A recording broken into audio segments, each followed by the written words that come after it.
Greetings to the divine name of His Imperial Majesty Emperor Haile Selassie I the First, King Alpha, and I divine Mother Empress Mary and Queen Omega, and I the children of Jah Rastafari, representing for the Ant Nation family, popularly known as Africa. Let the words of my mouth and the meditation of my heart be accepted in thy sight, O Jah. Greetings, ones and ones. Once again, give thanks for lending here, so I can articulate Rastafari. This word sound is about the viability of Rastafari. And I try to the jungle where we call life, and always and foremost in I heavens is Rastafari. And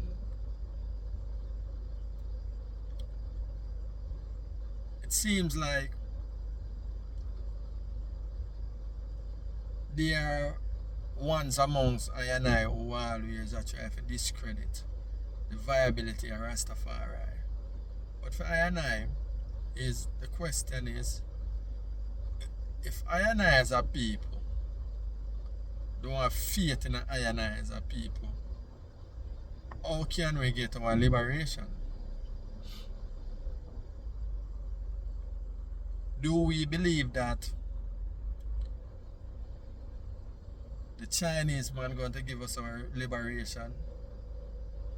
Well, we certainly know for one thing, it's for sure, it's over 500 years or maybe thousands of years. The northern recessive aggressive people certainly not going to do it because they are our foremost oppressors. No. The Indian man, is he going to do it for us? Or maybe the Asiatic man were popularly known as the Arabs, or Islam, or Christianity. Well, history already showed us and record the answers to those questions. But for those who don't know, I, as Rastafari, always is about the knowledge. And when upon this space here, I articulate Rastafari, it's for the youths them.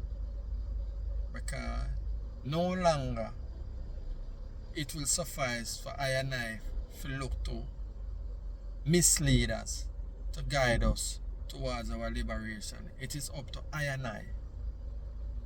the individual and the collective. No, I say Marcus Garvey. Marcus Garvey lay a blueprint, but the blueprint has become individualized. What I mean by that is that black skinned people will promote for us, by us, and exploit blackness for individualized aggrandizement or wealth. This is what have become of the Marcus Garvey principle. So when I teach I say Marcus Garvey principle back then was viable and it's still viable today. How do I know this? We see the individual success from collective blackness. I'm in a need to remind people about the different black companies that gain a whole heap of individual wealth. I'm always like to highlight BET because that was one of I disappointment in I youthful trad. Because when BET come out, I was very, very, very proud. So we have something of our own, and we try to switch on the TV or the cable station, we see people looking like us representing. But anyway, I'm not going to harp on that too much. That was just to give an example. Because like again, I always say, it's all about the knowledge. And I as Rastafari highlight Ethiopia and align I and I self with the Ethiopia for a specific reason. Because I and I are indomitable spirit, indomitable people, as Rastafari and likewise is the Ethiopians. So this is why I and I align in the spirit of resistance. Because like Mr. Rastafari is the spirit of resistance. And the resistance continue. We're not going to stop till we get to liberation. And just they say it, but we can't get liberation with the divisive psychology, the divisive mindset. So I and I have to write that course first and foremost. And now we do that through knowledge. So now, excuse I and I. Now, I and I are going to revisit, because it's good to revisit the past, so we have to know. So, when I and I are going to revisit the Battle of Adwa, enough of the elders, them, you know what I mean, as a young lion I trod, or a lion I trod in the jungle record life, we hear the elders, them talk about Menelik the second and the Battle of Adwa. Now, when I and I revisit that particular battle there in our history or in our story, and I recognize that what made the Battle of Adwa successful, proper preparation, unity.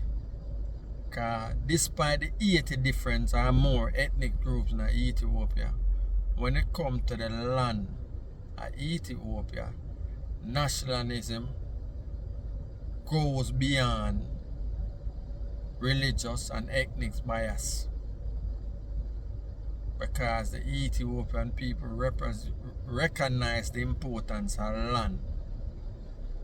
Because once you have a foundation, you can build upon it, and that is what land is all about. I and I in the diaspora, our foot, we occupy spaces, but we have nothing of our own, because the northern recessive, aggressive people control everything. Them dictate our waking moments, how we live, how we sleep, how we eat. And this is what Rastafari is against. Rastafari is a sovereign people, sovereign mind, sovereign thinking. And we're not going to stop till we get our own. And our own is that black continent. But them popularly call it Africa, but particularly, preferably, I and I wish to name it Ankh Nation, because why? We are the people who give life to the world, and we are the people who are responsible for knowledge, even though now we act as if we are dependent on others to teach us, because we have been disconnected from our God. And if God creates and we reflect God, that means that we are creators. And this is why I and I declare His Imperial Majesty Emperor Haile Selassie I Jah Rastafari as I and I divine, reflecting I and I divine. Now, that being said, the Battle of Adwa, the important figures, all of the Ethiopian people, them responsible for the victory of Adwa. You know what I mean? African people again, like how African people in Haiti mash up the French. African people again, Ethiopia, defeat the Italian colonizers. How did they do that? Like I say again, unity and proper preparation. And the preparation start.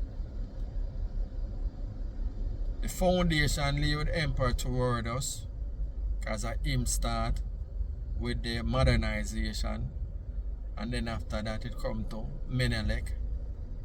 I'm going to show you how the Battle of Adwa correlates to with His Majesty 1936 Italian invasion and brief occupation. Now, the important players, like me say, is Menelik, Empress Taitu, Ras Makanen, His Majesty Father, Ras Ailu, Alua, and Ras Mengesha, that are Emperor Yohannes' son, Yohannes the Fourth. Now, like I say again, the foundation was laid toward us Johannes, Menelik, and he falls squarely, and the government falls squarely upon His Majesty. But make we talk about the Battle of Adwa. Now, the Battle of Adwa, who was responsible for the Battle of Adwa neatly are England, because the Napier expedition in Ethiopia, or the Abyssinian conflict, wherein regional the power dynamics in Ethiopia, wherein the different races are vie for leadership. And at the time, toward us, him are the man, him are the emperor. And he was loved by the people, but also he was feared by the people, and because him lead with an iron fist, the people them start fear him the most, and therefore, when people fear you, they will plot and do anything to get rid of you. And this will happen now with Casa Mercha, which is Johannes, emperor, who became Emperor Johannes. Start deal with the English them, side with the English them, and therefore for modern technology weapons. And I saw Emperor Theodosius lost because they might allow the British to come in and defeat Theodosius. And out of that now, Theodosius commit suicide when they might lose the Battle of Magdala. And out of that, Robert Napier, the man where I lead for the English. And out of that now, like I say, him committing suicide. Them come in and loot and take what them for take. And I saw the crown of Theodosius end up in England. But like I say again now, allegiance, Johannes make allegiance with, or allied with England, and now him are the man now of modern technology, so him start dominate and he becomes the emperor. But in the meantime, you have Menelik a shower. Now him now, I make deal with other different European nations, because them recognize the political dynamics between the European world, the French, the Italian, the British, the German, the Russian. Because these people are very intelligent people. And they see how the white man come in and play different ethnic groups against each other. I see how the Ethiopians and they play different European nations against each other. So therefore, out of that, Johannes deal with England, and him start help England to fight against Egypt and the Mahdi's out of Sudan. The Ottoman in Egypt and the Mahdi's out of the Sudan, so, which are Muslim. They are come under the banner of Islam. Johannes end up dying on the battlefield. And out of that now, the next strongest was in line was Menelik. Because Menelik was very shrewd, perceptive, strategic. And these are the reasons the Battle of Adwa came to be now. Proper preparation, strategic, organization, unity, centralization, as His Majesty implore Ionized Rastafari to deal with, which we have yet to deal with. But let me keep on subject. So now, Menelik, Johannes passed the throne, the emperorship fall to Menelik. Now, England betray Johannes to Italy by Eritrea, Massawa, the port of Massawa. England turn over Massawa to Italy, which bolster Italy colonization ambition. Because now them get the foothold, them control the port, which means them can determine shipments, and therefore that can have an effect on Ethiopia. Now, after them do that, after England betray Menelik, and like me say, no Menelik, Johannes died on the battlefield, get a fight the Maddies out of the Sudan. Now, Menelik take the throne. Now, from them time the Italy can push,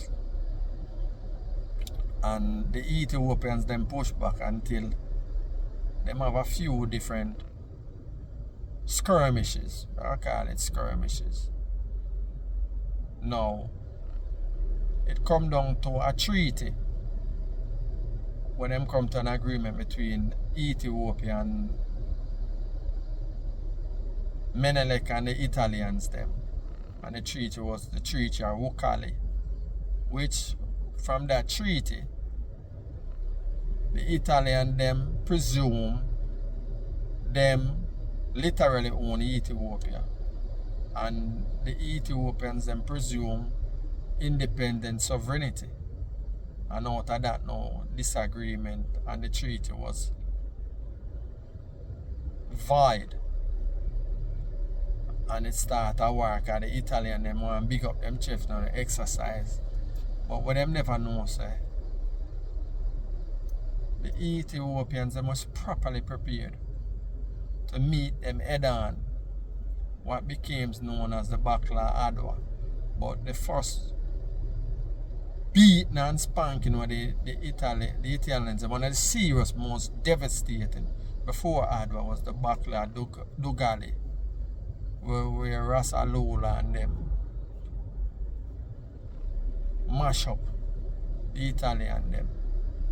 Now, this now get the Italians them angry. So them decide to go full scale now, which lead to the Battle of Adwa. And in a different skirmish, Empress Taitu, because we have to highlight Empress Taitu now, because a female with her own troops and also a tactician you have a back wearing Menelik.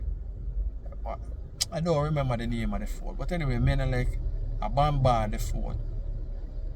Now Ras Makanan, His Majesty Father, bombarded the fort, and Empress Taitu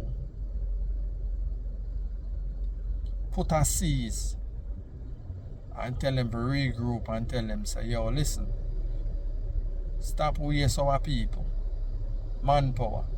And she decided to starve out the Italians, and cut off the water and starve them out. And cut off the different points where them can get supplies.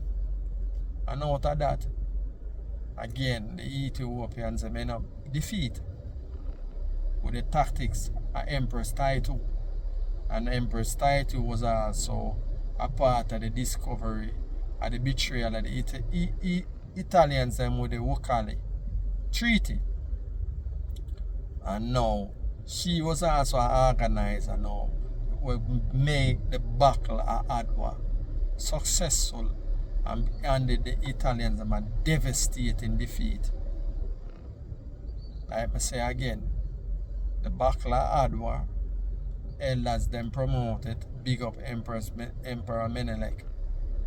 But also there are many different dynamics to make the Battle of Adwa so successful, and one of them again is also Alfred Ilk, a Swiss from out of Europe, but he was an advisor to Menelik, an engineer, and Menelik utilized him now for procure weapons to the point where him also get a kind machine for make kinds, bring it in, where the European world never realized at the time, and the Ethiopians them convert that into a bullet manufacturing plant. So now the Europeans them can't use the set trick where them use by other African nations, where them sell them the arms, weapons, and withhold the ammunitions. Now the Ethiopians will make them own ammunitions. So there are also again another strategic, which blindside the Italians them. So what happened now? When European nations encounter African that is equally armed, European nations are defeated. And this ends the Battle of Adwa in 1895, 1896, where Italians and the European world, for that matter, recognize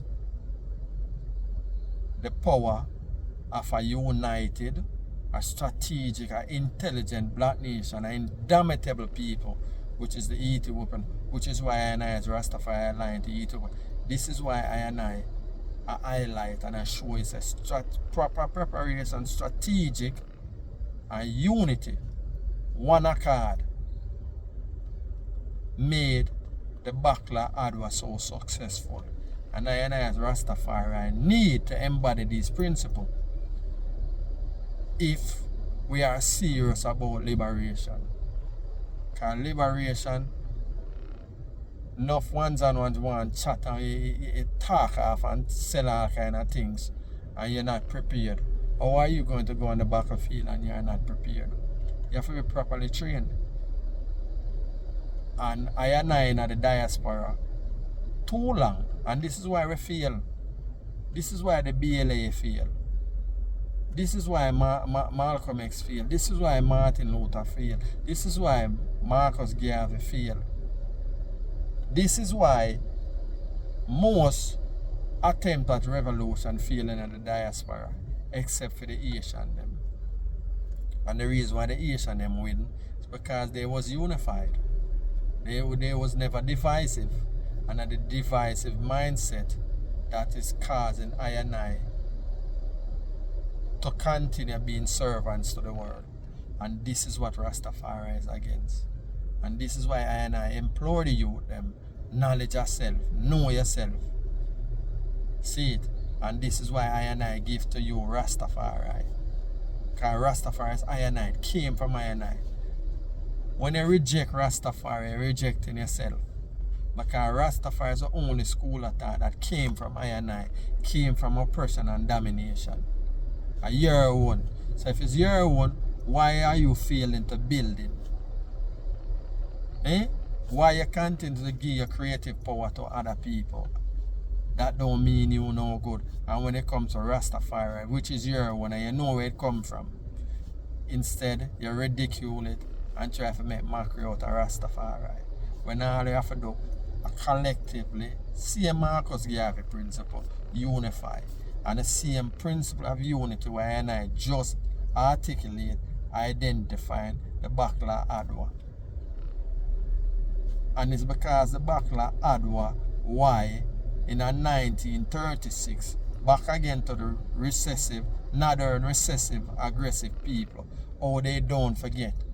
They don't forget. And see, it come to play out again with them handicap His Majesty. So them a try understand when the Italians them avenge the Battle of Adwa. And if the king again wasn't strategic by putting Ethiopia in the League of Nations in 1923, they would have gotten away with it.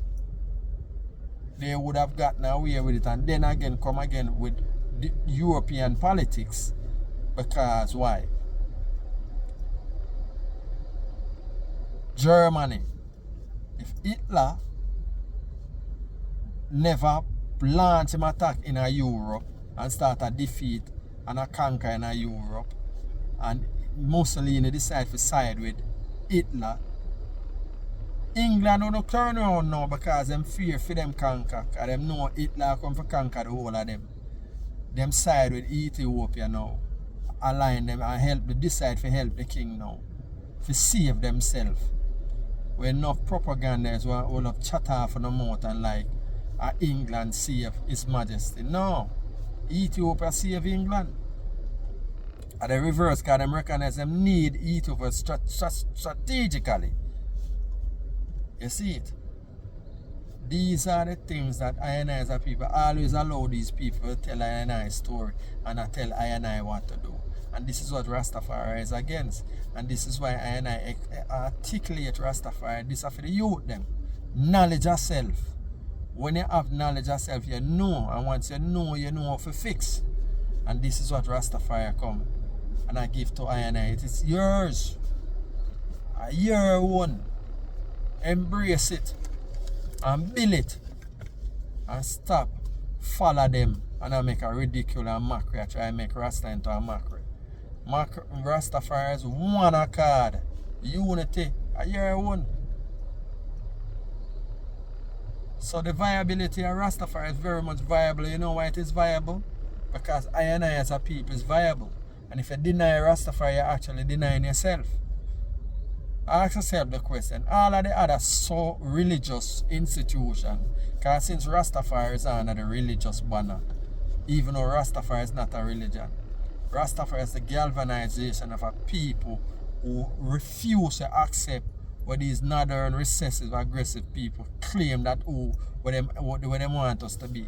And we resist. And this is why we say Rastafari. All of the other gods, them busy defend the other nations, them represent them. Whether they want to say Allah, whether they want to say Jesus, whether they want to say Yahweh, Hebrew, Judaism, you know what I mean, Buddha, whatever one they want. But Rastafari is yours, because you know Rastafari because it comes from out of you. So now you have your divine. And all you have to do is make your divine work through you. Because all of the rest of the nation, them God work through them. So why not you?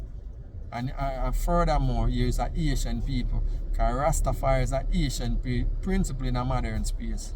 All of these things where them are turn on and regurgitate and give it back to you. And you are puppeteer it now. All of it come from you. But what them do? Take it and remix it and give it back to you in a Muslim, in a Judaism, and in a Christianity. And even if you even got Buddha too, are your teachings too. Because I and I as the people, again, that's why I say I and I are Asian people. Because I and I as the people who civilize the earth. Anywhere you go, you have to see the black skin. And them foundation is blackness. And this is what Rastafari come to reclaim I and I identity. And this is why I and I take on the name Rastafari today. Because we are light of the world. You see it? We are the resistors. And we're not going to stop. Because as long as I and I exist, Rastafari will be. But the only obstacle right now to Rastafari is the divisive mindset. And may I talk about the divisive mindset, the black skinned people, they look like I and I, who continue to fight I and I. But guess what? This is why knowledge is important, you know. Because these divisive ones, these black skinned ones, they are socially engineered to operate like that.